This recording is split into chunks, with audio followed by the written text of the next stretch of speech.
The essence of basketball. I don't know if you can be a basketball player without experience. BBALL Radio.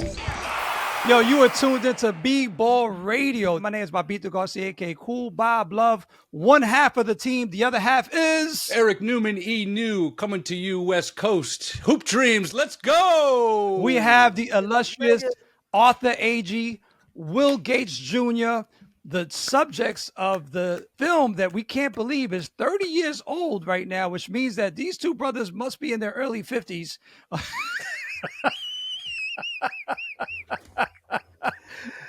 At least, I'm doing my math. Eric. If the film came out in 1994, and it was over, they had already finished high school, right? Well, so that I was doing my math this morning. Yeah. Correct me if I'm wrong, gentlemen. You're the class of 1992. Yes, that's what I thought.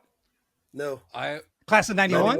91. That's what. No, because Eric, back then, if we didn't have the technology like you and I have as filmmakers now, like we can spit out a film in 9 months. Back then, they had to like cut like with like a scissor, you know, when they were editing. And the editor wasn't like all computer, you know what I'm saying? Like it took them 3 years to So class of 91. So that means, yes, they are 51 years old. Dang. Yes, absolutely. 51. Yep. I'll be 52 this October. Beautiful, man. And a blessing that you're both still here. We're going to talk about so much today, but we're also going to talk about so little because it's not just about the past. It's about the present. Mm-hmm. For those who don't know, you have an excellent podcast. You're getting guests that me and Eric, like, they won't even respond to our email. You know what I'm saying? Like, y'all got something special, you know, and so many people love you and adore you. And, you know, you've traveled the world and you've impressed people and you've uplifted your community and people. I mean, let me just shut up, Eric. I'm going to pass you the rock in the corner. Eric got prepared questions for you, Will and Arthur. I'm just letting you know he's a scientist. When it comes, me, I'm going to just go off the top of my dome, you know. And I was just running 17s in my backyard, just so y'all know. I was so amped up for this. That sounds just like me and Arthur right now, man. Yo, I got all the prepared stuff. Arthur be like, hey, let's wing it. Yeah. Let's wing it. Arthur, see, that's why me and Arthur on the left side and Will and Eric on the right side of the screen. You know what I'm saying? Like, that's the prepared crew. You know, me and Arthur's off the top. I like that. All right, so Eric, go ahead. I feel like you have a prepared question ready for them. I've got a bunch, but it all is in line with everything that we were talking about the other day, Bob. So what's the first thing that comes to mind just thinking about this 30-year time frame that we're now experiencing where everybody is celebrating this film again? It's so crazy to me to think that after 30 years that there's new people who are just now watching the film and reaching out to us. Sending emails, social media texts, and man, I just came across this movie. Like, ain't nobody told them about it. They just seen it floating around in the world on streaming or whatever, and they just sat and watched it. So now they're they're filming themselves watching it, and then they post clips about it. We're just now watching it 30 years now. That's dope. That's dope. Crazy. Yeah, that's lovely, B. That's deserved. You make an impression like that. It's gonna last. Yeah. It's gonna be long lasting. You know, it's gonna last the test. I'm talking about people saying something like, "How your mama doing, man? Man, your mama was just like my mama, man. We had a white stove like that, just like y'all did, man. Crazy, bro." Hey, y'all got raw Arthur Agee this morning. I just want y'all to know that. I think people forget that the story is true. People could see it and say, man, that's terrible. Y'all were terrible. You know, and we could take that personally. You know what I mean? But what we've received in these 30 years, man, it's been nothing but love. You know, whether people are more for Arthur's side or they're more for my side, what we've looked at it is like, y'all still cheering for us because the love he gets is the love I get, and the love I get is the love that he gets. Yeah. So, man, I've just been impressed with the fact that I can honestly say in 30 years, man, I've never heard anybody come out and say, you know what, man, Hoop Dreams was just terrible. Like, it's been nothing but love. Right. Yeah. Have either of you ever seen the film The American Dream by Tony Jones?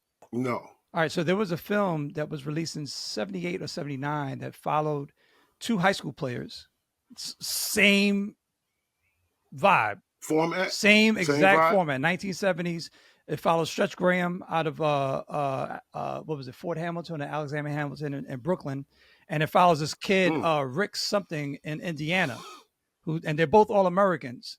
Now, the outcome of the film, it's a lot of videotape footage, same deal. Like they're in the kitchen with, eating, and then they have practice, then they have games. But the outcome of the film's narrative doesn't really sort of turn out in the way that Hoop Dreams does, where you're emotionally drawn in. You feel like, it's just a different era, right?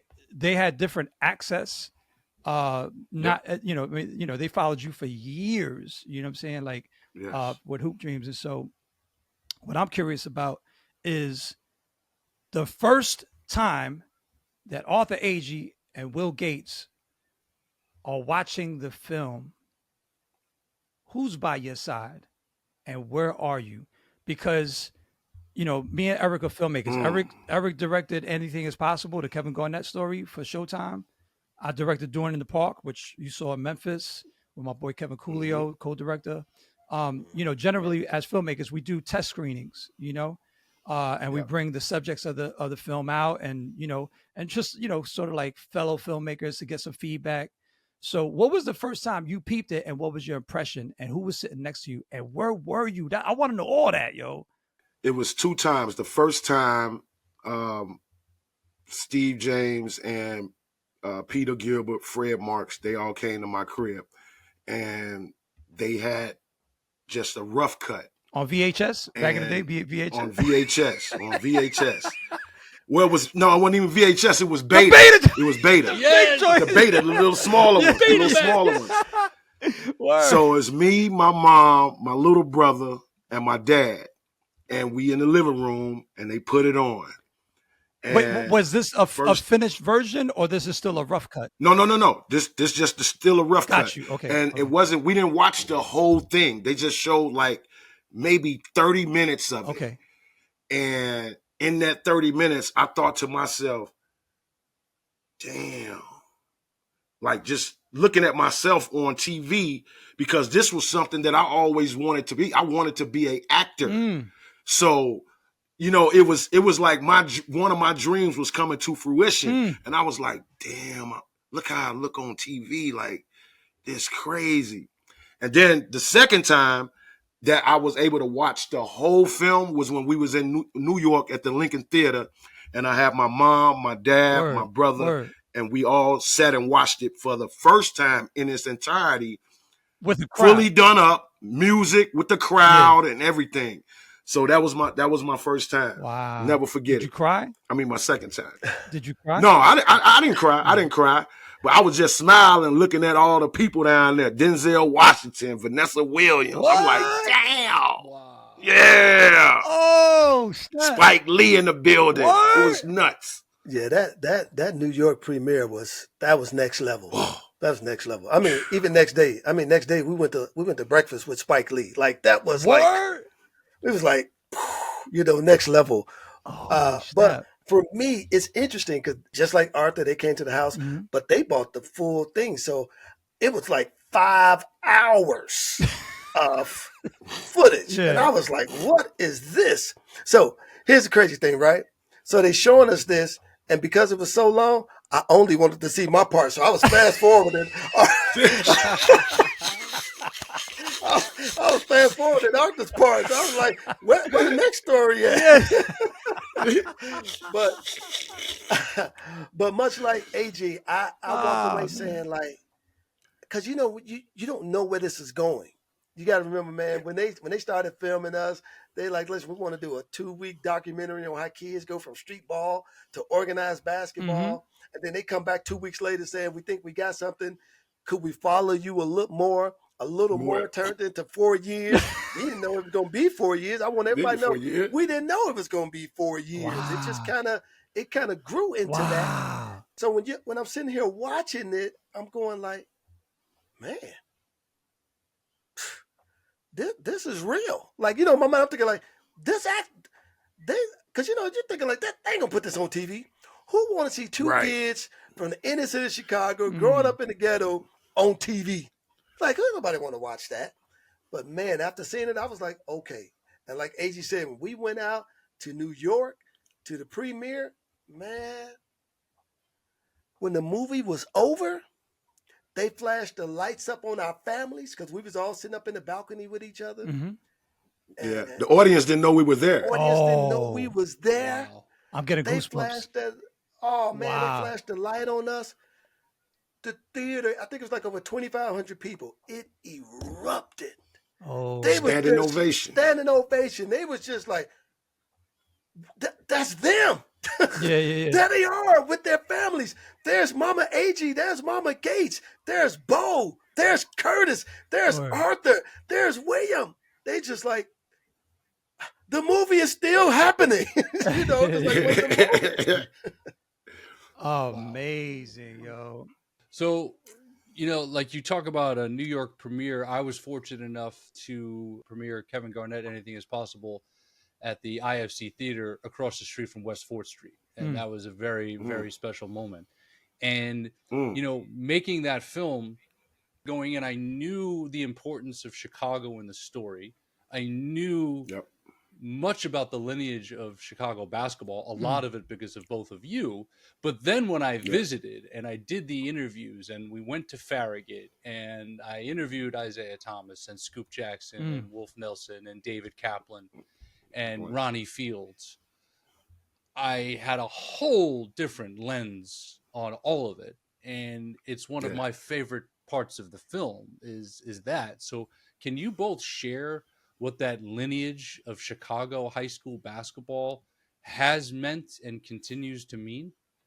Eric, they're gonna need 13 hours. It's gonna be like No, look, let me tell you something. Hey, let me tell you something. Ain't no question too difficult for me and my boy. He a pastor, and I'm a wing it guy. All right, cool. I come from authenticity. So look, check it out. The importance of the lineage of Chicago basketball is so, and it's I'm talking about it's deep rooted. It's so much damn talent that you can't do nothing but get better on all sides of town. You can't escape nobody. You can't run from no names.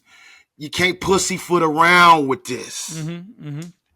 When you come out of the womb and you start liking basketball, you're already standing on the shoulders of giants, no matter what playground park you go to, no matter what inside gym you go to.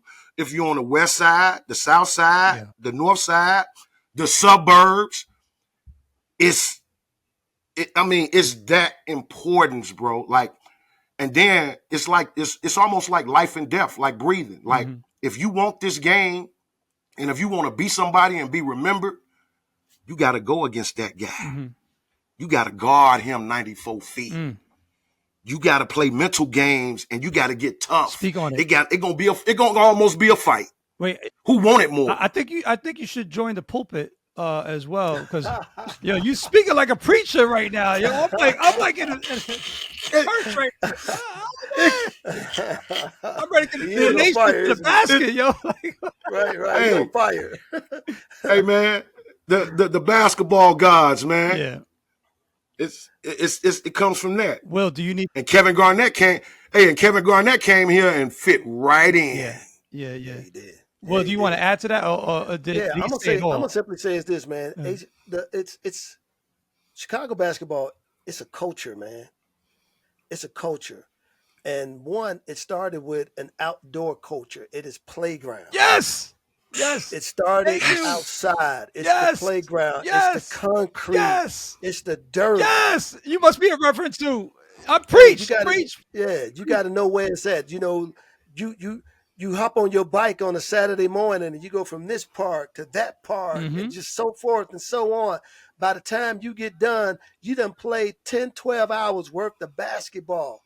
And truthfully speaking, the culture is so thick that this how you know if you got a real love and you really want it. You get to that playground. you might have to wait 5-6 games just to get on the court. And if you're willing to wait, you was invited into that culture. Because that, like Agee said, it was earned. It wasn't given. And man, I'm just grateful I was born into the culture, because my brothers had already established their name.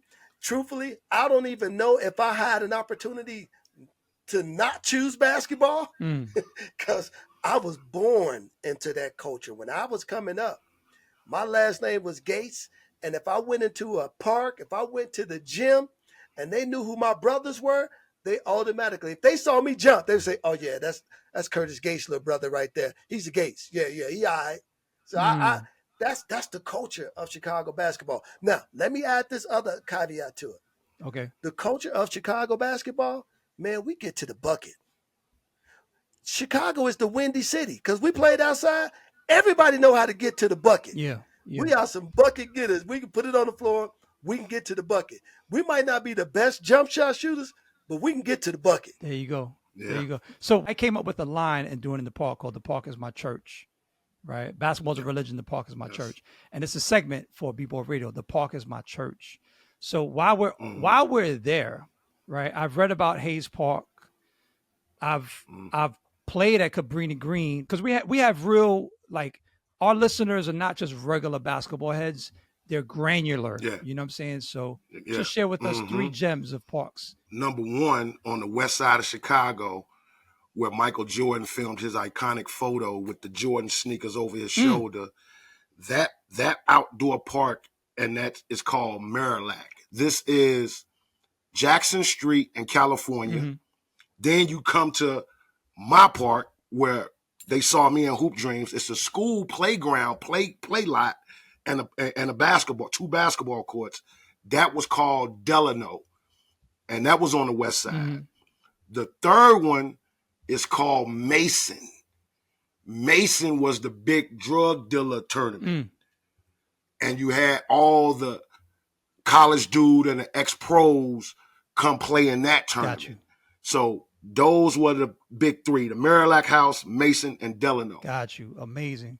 Will, what about you? What were the 3? I played in all 3 of those. Word. All 3 of those areas too, though. I loved it. Matter of fact, I remember I should take the Jackson Street bus just to meet Arthur over there in the Delano Park.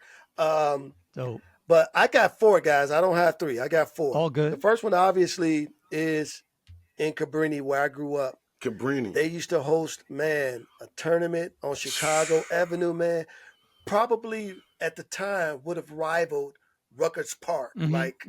It was that solid. Like, guys earned nicknames in this tournament. Like, that's even how my brother got his nickname. They called him Pearly Gates, but they had names like the Mojo Man, Dr. Pepper. Like, it was like, I love it. When guys would dunk, or when they would get ready to dunk, the guy that would be on the microphone, he's like, get ready to ring the bell. And if the guy dunked it, they would ring the bell loud, man. It would go all through the neighborhood. It was crazy. Like, people sitting up there on crates. So the Chicago Avenue Park was the first one. What was the name of the tournament? One, what was the name of the tournament?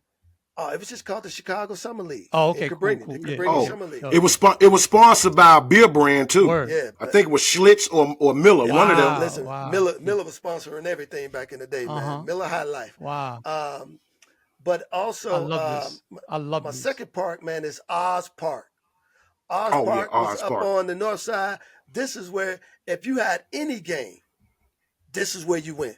So pros played there, college guys, top high school guys, and you had to get there at 5 in the morning. Early at 5 in the morning on a Saturday. If you was going to get on the court. Because by 10 o'clock, it was done. Damn. Everybody was gone. But if you get there at 5, and here's the thing, if you lost, you might as well just go home. Yeah. So the goal was you wanted to stay on from 5 to 10. That was the goal. Wow. Okay. And to this day, I don't think anybody ever did it. But Yeah.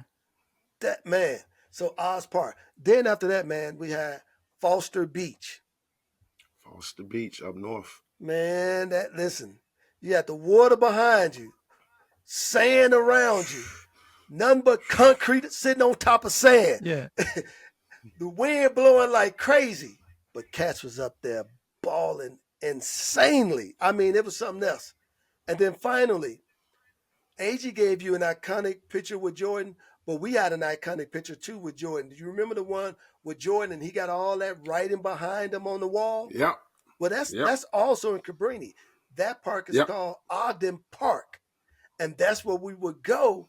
And matter of fact, you see it in Hoop Dreams. That very park. You see me playing with my brothers in that tournament, like in the opening scenes of the movie. So those are my 4 parks. Did you get a nickname, Will? Oh yeah, you see it right there. Thrill. Absolutely. I Will the Thrill. Absolutely. Didn't they call Will Bynum the Thrill too? That's the fit. You know, but he came later after me. No, I know it. Yeah. He came later after me. Word. But that's Arthur showing you all the back wall right there. Yep. Word up. You know, you mentioned KG for a moment, and it's crazy the meaning of 1994 now, 30 years removed. Not only does Hoop Dreams come out, but it's KG and Ronnie Fields together the year that Michael Jordan is retired. Can you take us back to hearing about KG's arrival and then how Farragut lit the city on fire, pretty much replacing the Bulls that year, and what your memories were of seeing those guys play and what the buzz was like around the city? Man. So let me tell you. So I kind of don't like that shit because he was in our conference, in my high school conference. So he was shitting on my commandos, just shitting on them. Yango. I'm like, wait a minute, we a tough Red West school now, goddamn. Like, what's up? These brothers was on another level. Wolf had these motherfuckers playing. You hear me? So I'm off at school at Arkansas State, and I just hear about this 90, 93, 94. I hear about Kevin Garnett they got this 7-footer. So the Marshall guys are like, man, we got another 7-footer we got to contend with. Same way Agee and them had to contend with them damn Twin Towers and King. I'm like, who is this dude? Man, Kevin Garnett, man, he a top 5 dude in the country. He come from South Carolina. I'm like, how the fuck Farragut get him? Like, what the hell? Like, we can't get nobody? Like, what the hell? Man, all I hear is that these dudes is rock stars. They getting treated. Nike is coming out the woodworks, redoing their uniforms. They had nut cutters. They was before they got them, they was looking all swaggy and shit. They was looking like Bob Cousy them back in the day. Like short ass shorts. Nike laced these boys in all the gear. And KG and Ronnie became the princes of the city. I'm talking about these boys get invited down to the pro runs with Randy Brown, them, Michael Jordan, them, Terry Cummins, these guys. You know what I'm saying? Like, and they rocking out. I'm like, what the hell? Like, me and William never got invited to motherfucking places like this, and we had cameras behind us. Well, I did. So, you know. Hey. Oh, yeah, I'm sorry. Oh, I'm sorry, Mr. McDonald's All-American. I'm sorry. I'm sorry. I got them. I mean, I forgot Prodigy Kid. Well, let me tell you something, man. When first of all, let me start with Ronnie Fields first. First time I saw Ronnie Fields play, I said it's unfair. It's unfair. Like, that dude, man, he was so explosive, but he wasn't fast because he was so much more athletic and gifted than everybody. He didn't have to be faster. I saw this dude go down on a play. Dude steals the basketball. He goes, Ronnie just takes his little turn. Dude go up. Ronnie catches his stuff in the air, slams it on the backboard, turns around and go down on the other court and dunk it. I said, they doing that in high school now? It's like, what the heck is, who blocks a shot, grabs it in the air, hit it off the backboard, come down, go down the other court and dunk it? I said, okay, where he living at? Because I ain't seen nobody from Farragut doing that. Where he live at? Then the following year, KG come on the scene. I go to a game. They was taking turns. It was like I'm going to dunk 15 today. You dunk 15 the next. Like they was taking turns who was going to be the greatest out there, man. So and I can honestly say they came at a time where high school basketball in Chicago needed a lift. And they birthed something new back in Chicago basketball. It literally, I believe what Ronnie Fields and Kevin Garnett did at Farragut, it made the other schools like Simeon start and other powerhouse programs. They said, you know what? Maybe we need to go get some guys like this too. Because all of a sudden, man, Chicago started churning out, the Derrick Roses, the Jabari Parkers. All of a sudden, these dudes started coming out of nowhere. We was like, where were y'all at like 2 years ago? And I got a caveat to that. First time I physically met Kevin Garnett and I was on the Oprah Winfrey show together. Word? Yeah, it was me, KG, Usher, bunch of other people. What? And the thing on the show was, how did you know your kid was going to be a star? And Kevin Garnett, skinny kid, 6'9", 6'10". I looked at him and said, yeah, you one and done, dude. Yeah. You ain't going to college. This is it. This is it. And this is how popular they were. I won't take up too much time on this, but this is how popular they were, man. These dudes had trading cards in high school, man. Who got trading cards that they're signing? Like that's how big they were. Wow. They had basketball cards in high school. So look, I gotta add this. I gotta add this too because this is very vital, and I don't know if and people gonna know this once we and Will go on our tour and speak about this. The reason why you get Ronnie Fields and Kevin Garnett is because of how Hoop Dreams had just exploded onto the screen. So you think Hoop Dreams is brand new, 94, 95, 96. Yep. There was no high school mofos talking about, I think I could play in the NBA right now coming out of high school. This dude right here, prodigy. I said, if we were even thinking like that then, we're supposed to have a shot. I'm talking about a superstar, guard, that muscular, that can do everything on the court. Rebound, pass. Will could do everything. I thought to myself, Will's supposed to have been the first one. And he was playing with two other McDonald's All-American, Sko Hayes and Daryl Cunningham. And he's a freshman. So Hoop Dreams lends to Kevin Garnett saying, shit, I think I could come out and go straight to the NBA. And I'm going to try. And boy, did he damn try. Yeah. And the irony of KG's experience, the person that really plants the seed with him is somebody who means a great deal to both of you, and that's Isiah Thomas. And one of my favorite moments in Hoop Dreams is, Arthur, when you're at the basketball camp and you go out there with Isiah and you play that quick game of one-on-one, and it speaks to everything that I think we all loved about the game, especially as kids, and just really special. Yeah, let me tell you my relationship and infatuation with Isiah Thomas. So I'm from I lived on the north side, but I moved to the west side. So when I get to the west side and I'm on the court, I'm immediately, people talk about Isiah Thomas. Like, he's from over here. He grew up over here, right down the street. So I'm like, start watching him, learned about him. I'm like, shit, if he could do it, I could do it. You just got to stay away from gangs, drugs, bad women, and shit like that. So tunnel vision focus. I'm going to do what exactly he did. And St. Joe's want me to come to their school? Oh, I ain't finna fuck this up. So I'm like, it's happening. I get out to St. Joe's, bro. I ain't know I'm finna play him. But I'm thinking Steve James and them probably got wind to Isiah and said, yeah, we're filming the kid and you is his biggest fan. We want you to pull him out the crowd. Man, I'm sitting there like this and looking at Isiah with them tight ass shorts on, like, oh man, look at my idol, man. Just in heaven, watching, hanging on every word he says. Soon as they say, all right, we finna play one-on-one, Isiah gonna pick a few kids out the stands.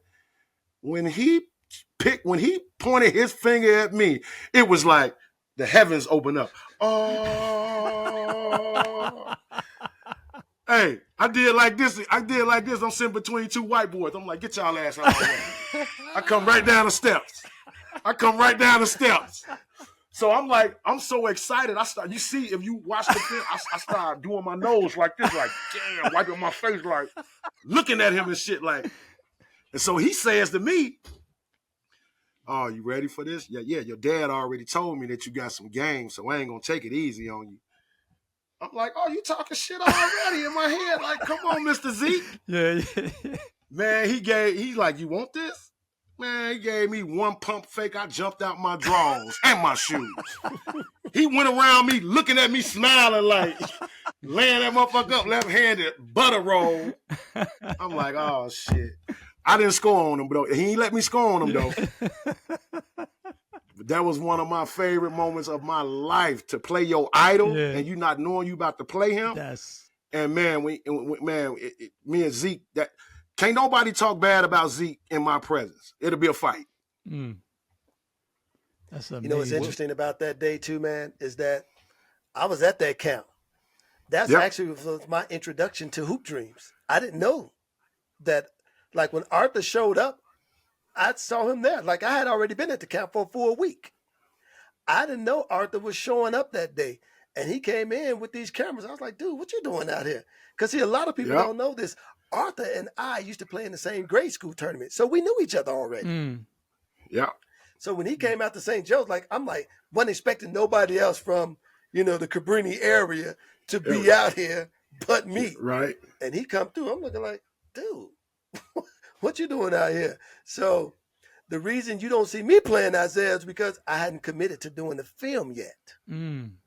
So, but it's crazy though. So when I'm out there at St. Joe's, I give Agee this. I'm not a historian like Agee. Like, Agee know all these facts. Like, he knew Isiah went to St. Joe's. I didn't even know St. Joe's existed. Didn't know nothing about St. Joe's. Like, when they recruited me, they was like, hey, man, I'm at St. Joe's. I'm looking like, only St. Joe's I knew was the local grade school that was in my community. Because we used to have that was in your community. We used to have a St. Joseph Catholic school, but it was elementary. Yeah, so when they was like, hilarious. Come out here, all this other stuff, man, I remember I went out and they showed me the gym. I'm like, okay, it looks like a gym, wood, stands. I'm looking like, okay, Hoosier type atmosphere. We go outside into the hall. Coach like, come on, I'm going to take you to my office. I want to talk to you and your family. Man, we go down the hallway. They got this trophy case with Isiah sitting in it, cut out with his USA uniform on, man. His MVP trophy that he won from the All-Star game. Let me tell you something. Coach Ping did that on purpose because he knew when I saw that case, he was reeling me in. He's like, yeah, I got this one.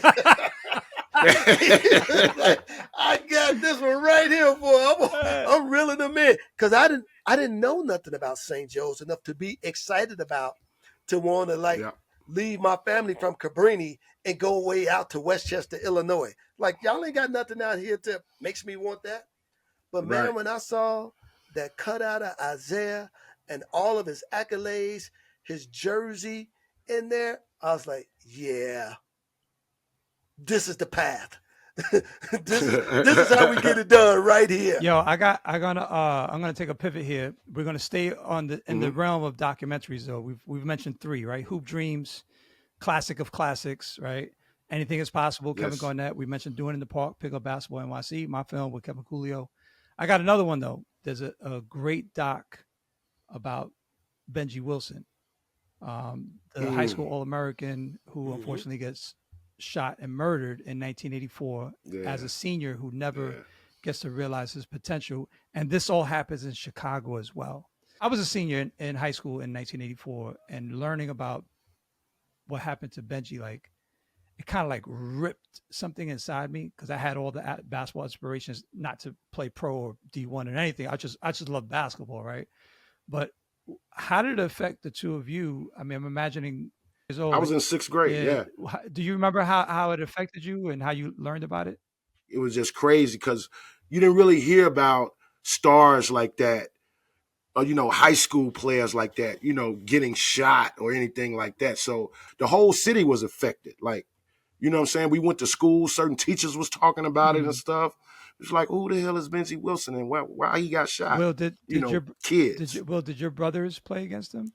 Yeah, that's what I was gonna say, man. It affected my household differently because Curtis and David both played against Ben Wilson. They knew him personally. They used to play in the same summer leagues and stuff together. But let me tell you guys how big Ben Wilson was and why it had such an impact on the entire city.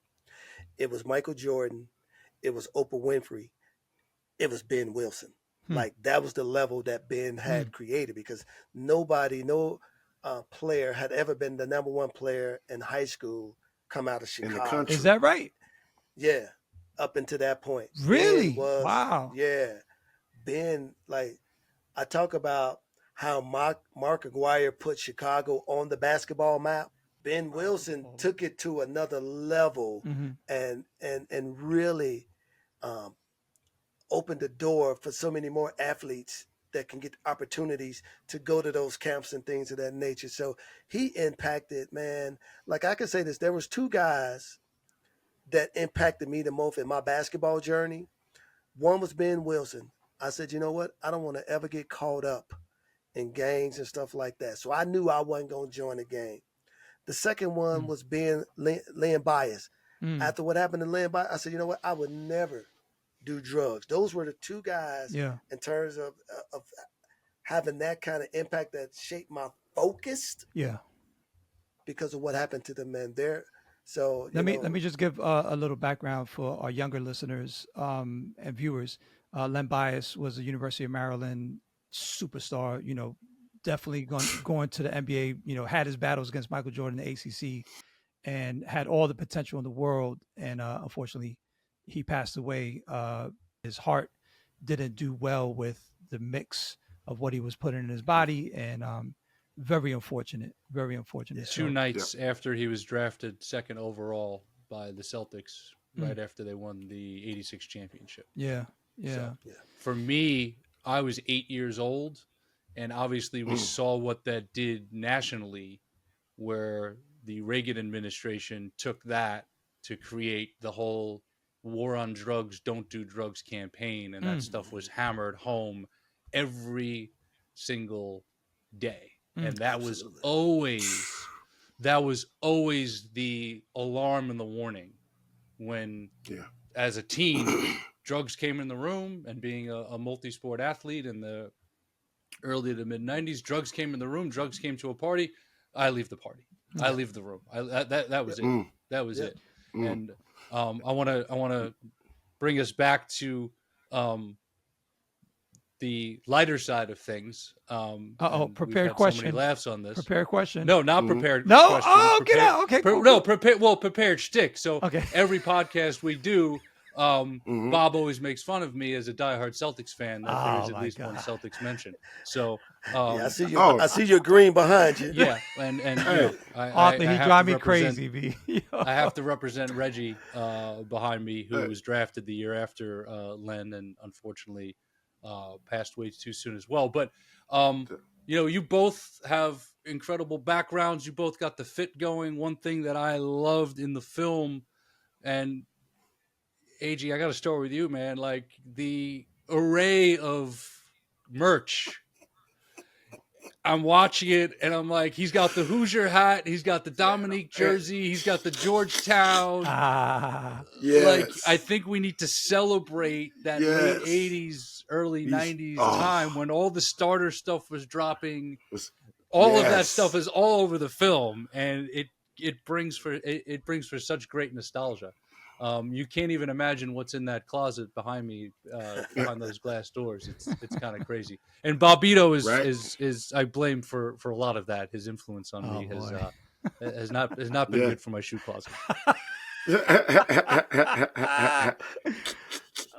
funny, Eric. Well, listen, it's just like it is in New York. Like New York, you gotta be fresh. You know what I'm saying? And it was no different in Chicago, and Will contest to this. In school, you just gotta be fresh. Like you gotta have some stuff on, not that nobody else got, but you yourself, like you gotta have on a nice hat, nice jersey, shoes, shirt. Your shoes can never be dirty. Mm-hmm. So that's why you see me in the room washing my shoes off with a rag and soap and water and bleach. I just always wanted to stay fresh, bro. Like, even when I was hooping, like my jersey, everything got to be fresh. Because you going to get talked about. No doubt. And sometimes people get talked about, you get into a fight and shit because people can't take it. You know what I'm saying? Yeah. Like, they call it, up here we call it going in on your ass. Some places call it, St. Louis call it joning. Yeah. You know what I'm saying? But you did not want nobody to talk about the way you was dressed at school, outside of school, on the court. So I made sure that I was fresh all the time. And I ain't give a hell about writing on Michael Jordan sneakers on my name. Yeah. It's funny because, I've announced a lot of games. I started in 1983, right? And, as a play-by-play, I'm happy when somebody didn't go to the barbershop before the game, because you giving me fodder to make fun of you on the mic. You know what I'm saying? Like, you know what I'm saying? Like a dude show up in mismatched socks because he ain't do his laundry. Like, I'm like, yo, thank you, B, because now I'm gonna put you on full blast. You know what I'm saying? And then and people in the crowd is laughing and the other team is laughing. So, and now we need that, But yeah, for sure. Same thing in New York. You got to come to the court correct. Unless you like a Ben Wilson, number one, like everybody gonna pick you regardless. You could just have have on cut off jean shorts if you want. Because that was my story. What? That's my story. Yeah. I ain't had the Agee gear like that. Yeah. I ain't come up like that. Like, I grew up in a family of 6, so I got hand-me-down. Hand-me-down, me too. Yeah. So I have all that, man. Listen, I was glad to get some shorts, some socks. So I remember there were times, man, I was hooping in my sister's shoes because I needed some gym shoes to play in, and we just happened to wear the same size one time. That's real. So I have all that stuff. So growing up, I didn't really care. Now, here's the other thing about that. As I got older, like 7th, 8th, 9th grade, so this is you couldn't wear, and you all probably remember this, especially in Cabrini in Chicago. You couldn't wear certain colors. Oh, because of the gangs. Yeah. So that was that limited you to, which is crazy. We are Chicago Bulls, red, white, and black. But in my neighborhood, you couldn't wear red and black. I remember, man, I had my starter jacket, Chicago Bulls on it, man. I go outside, go up the street. Dude said, "Hey, Will, that's a nice jacket, man. But make that the last time you have it on." Oh. So I go back home and tell my mom. She's like, "Well, you ain't gonna be wearing that one no more." She's like, "Cause I ain't moving." She's like, right, and like literally, man. There were. I remember this, man. My mother got me the jacket, the starter jacket, and this is when the Jordan first came out. Remember, he came out with the shoes, and he had the fit with it. Mm-hmm. Man, I had that whole red and black suit, jacket, pants, shorts, the netted jersey top, whole thing, man. Wore it one day. And them jokers was like, "Well, don't come back up here on the basketball court with that on. We gonna give you a break today. But don't bring that back." Wow. So at that point, man, that's real. I'm glad they gave you the warning instead of just taking action. And probably because of who you were and your brothers and everything, Yep. All right. So Chicago got a fantastic history for music. Etta James, Cadet, we could go on and on, right? Mm-hmm. Now, Chicago house music scene is as legendary as Detroit, right? Detroit might have started with the house first, but Chicago's right there neck and neck. This is in your 80s and 90s and moving forward. And then Chicago got the hip-hop scene. You had Pink House. Yeah. You had Chili Q, JP Chill, Rono, all on the college radio stations pumping, Rakim and Nas and, through the 80s and 90s. So what were 2 songs that you heard on the layup line, or you asked the score table, "Yo, can you put this on for me? I need to get pumped up"? Do any come to mind? I'm going to say this. James Brown. Ooh. Revenge. Ooh. You went there with it? Yes. You went there with it? You didn't go hip hop or house. You went funk. I didn't go hip hop or house. One of my favorite songs to play in a layup line, and I've heard it. And when I was younger, in the layup line, when I hear that shit, don't do that. Revenge. Oh man. Wow. It's about to be one. I'm mad. Get my girl. Yes. Yes. Ain't right. Thrill, what you got? Yeah, that's a good one. That was a good one. The best way I can do it, man, is I think the title of that is actually The Big Payback. Will, because you see, if you remember in the film, Will was in his hobby time. He was a DJ. Right. I know that when y'all had me on your podcast, the Hoop Dream podcast, me and Will was talking about vinyls. That's why the first thing he saw before you joined, he said, "Oh, you got the 12 inches back there. You got the 45s." Hey, I don't know if y'all can get away with this. Y'all might have to put a license up, but I just got to give y'all just a little sample of what I would always ask the high school guy to play. Yeah, special ed. Give me the rock. I'm about to tear the rim off. I'm right now, man. I hear it. I'm on the hoop right now, man. I'm telling you, that was man. I was like, hey, man, you got to put that. Like, that song got me going crazy. Like, actually, It was two. It was the I'm the Magnificent and Special Ed and Microphone Fiend by Rakim. Microphone Fiend. Yeah. Like, Agee and I used to be on the bus going to St. Joe's. Man, I got the headphones on. Remember, these had the little cushy orange thing headphones, man. Man, all I'm hearing is the sample is the Average White Band, Schoolboy Crush that Rakim looped up. Yeah. You know what's so crazy, man? What y'all should have asked us, man, what was that song like every year? Because high school in the 80s, rap was like going into 80, 88, 89, rap was like, man, just blowing up. Like my freshman year, I kid you not, man. You know the thing they used to play? I was just a freshman. You know, the seniors was doing it, but they was bumping Kumo D, Wild Wild West. Like every time we would go play Proviso West, man, they would come out Wild Wild West. I was like, you got to be kidding me. That's what we doing in high school? It's like, what? It was insane, man. Yes, sir. Oh, yeah, that's dope. Hey, let me tell you this though, Eric, because I wanted to say this when we was talking about the Celtics. When you mentioned the Celtics, I hate the Celtics still to this day, just because Isiah Thomas hate them. But I mean, it's like a hate love. It's like a hate love.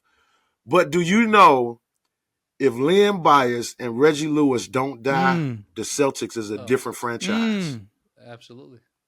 Absolutely. The Celtics is, I don't even know what they is, but I know they competing for championships every fucking year. I'm gonna tell you this. I agree with that, AG. That's real. But I'm gonna say this too, man. The Celtics have been blessed again with that same type of duo in Jaylen Brown and Tatum. Oh, I like that comparison. I like that. With that type of talent, I like man. that. Oh, well, you already know how I feel about Jason Tatum, so I ain't gonna even go there. Yeah, that's my dude. There, yeah, so I ain't gonna even. You're making Eric very happy with talking about the Celtics.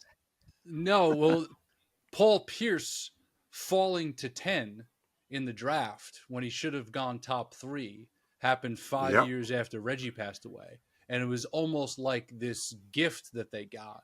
And what Paul did to tough it out through the tough times. And have Kevin come there and Ray come there. And then for Paul and Kevin to realize, okay, this is over. And to greenlight the trade to Brooklyn, where they got the picks that became Tatum and Brown. You talked about the basketball gods earlier. Like those are the basketball gods at work. And, you know, I love engaging with basketball people who have affinities for rivals of the Celtics because I love talking about the rivalry so much. So growing up in New York with Knicks fans, then I moved to LA, and everyone out here is confused. They're like, you're a Celtics fan, and you're a Celtics fan in LA, and you're from New York. And I love talking about the rivalry, but I'll say this: Isiah was always like the favorite enemy, right? And then say what you want about his tenure in New York, I couldn't get a feel for who Isiah Thomas was, and then I sat down with him, and I sat across from him, and I did this interview. And he gave me some of the most genuine, passionate, most insightful stuff I can imagine.